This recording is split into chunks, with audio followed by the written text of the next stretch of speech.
Today we have been celebrating mothers and the essential and treasured place they hold in our lives, especially in our younger and more vulnerable years, serving us as nurturers, protectors, and ultimately as our first teachers. So as we watched news stories of the devastation that followed those recent earthquakes in Turkey and northern Syria, undoubtedly one of the most heartbreaking consequences of that disaster were the children who ended up orphaned. The images of them, grief-stricken, crying for their mothers who were no longer with them, now parentless and walking about aimlessly, were certainly images capable of melting even the most hardened of hearts. Mother Teresa herself said, as she worked among the poorest in India, that the saddest state in life is to belong to no one, indeed, to live as an orphan in this world.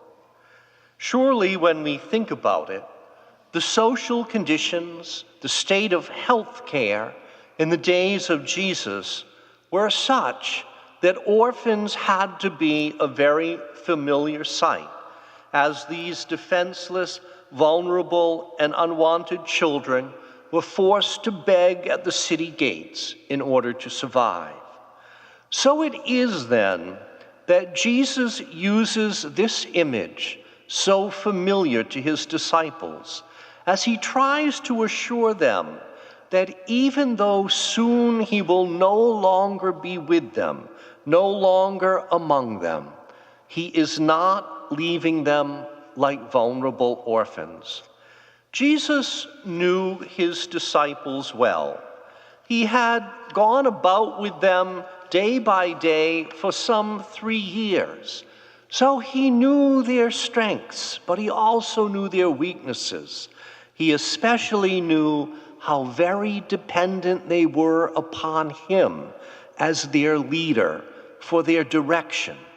And he suspected that they would not fare well in his absence without his guidance. So our gospel reveals that Jesus often needed to explain things to the disciples that might have been obvious to them. Indeed, think back just to last week's gospel, when we heard Jesus have to say to Philip and to the other disciples, "I have been with you so long, and still you do not know me." That is why, in mercy, Jesus decides to depart from his disciples gradually. He doesn't leave them immediately after his resurrection. Instead, he appears to them over the course of 40 days, knowing that in their grief and in their confusion, they might indeed wander aimlessly if left completely alone. Yet knowing that he will soon be gone from their sight, he makes another promise, a solemn one, to send the advocate and guide, whom he calls the Spirit of Truth. Certainly that promise was fulfilled following the ascension of Jesus at Pentecost.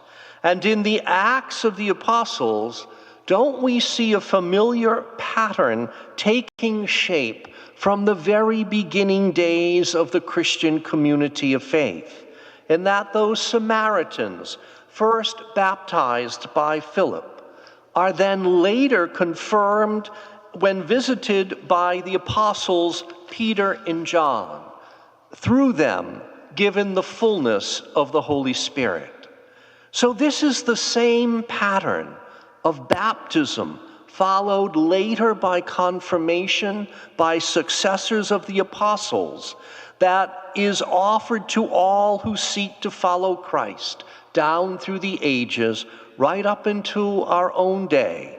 Indeed, our successor of the apostles, Bishop d'Acunha, was here in this parish just 2 weeks ago to confirm our young people. But if the original disciples of Jesus who had the privilege of seeing him and hearing him could still at times fail to clearly understand him or tend to misinterpret his teachings, it should not surprise us then that so too have all the disciples down through the ages. It isn't that that Spirit of truth is absent or that Spirit's guidance is unclear, but it's rather that we as human beings have to rely on our own capacity for discernment in order to interpret that what the Spirit is saying, or once hearing it, to have the strength to follow where that Spirit is leading. This simple truth might prevent us from ever falling into any sort of rigid fundamentalism in which we are absolutely certain that we know God's mind and God's will, what is right, what is wrong, who is saved, who is not. This is especially the case in regard to questions that have never specifically been addressed in the gospel, or problems that simply never occurred in the days of Jesus, and thus remain without any definite answer or specific solution from the Lord himself. Indeed, acknowledging our own vulnerability to misunderstand, just like the original disciples, might encourage us to be more humble and more open, rather than arrogant and closed. So let us be certain only of this, that we have not been left as orphans, because as promised by Jesus to his church, the Spirit of God, though unseen, is definitely with us. So as the Spirit tries to teach and lead us, even in the face of the difficult questions of our own day, let us not ever be too proud to let that Spirit also correct us, always mindful that we are more, not less vulnerable than the original disciples to misunderstand Christ's intentions and even his teachings. So let us know and desire to keep Christ's commandments as he requires of all who, as he says, truly love him. But as we do, let us also avoid the individualism so prevalent in our current day, which would promote as valid any and all personal interpretations of what Jesus teaches and how those teachings should be applied.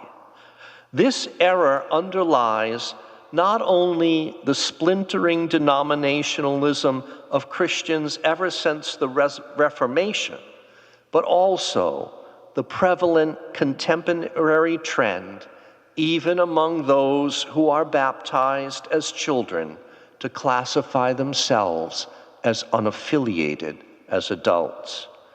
Instead, trusting in the promises of Christ to remain ever with his church through the Holy Spirit, let us in all humility look first to the consensus of the whole church, which the late Pope John the 23rd rightly reminded us in an encyclical letter is Mater and Magistra, mother and teacher, so that we can grasp how the gospel is to be rightly understood and authentically lived, especially in the unusual and sometimes challenging circumstances in which we are presently living.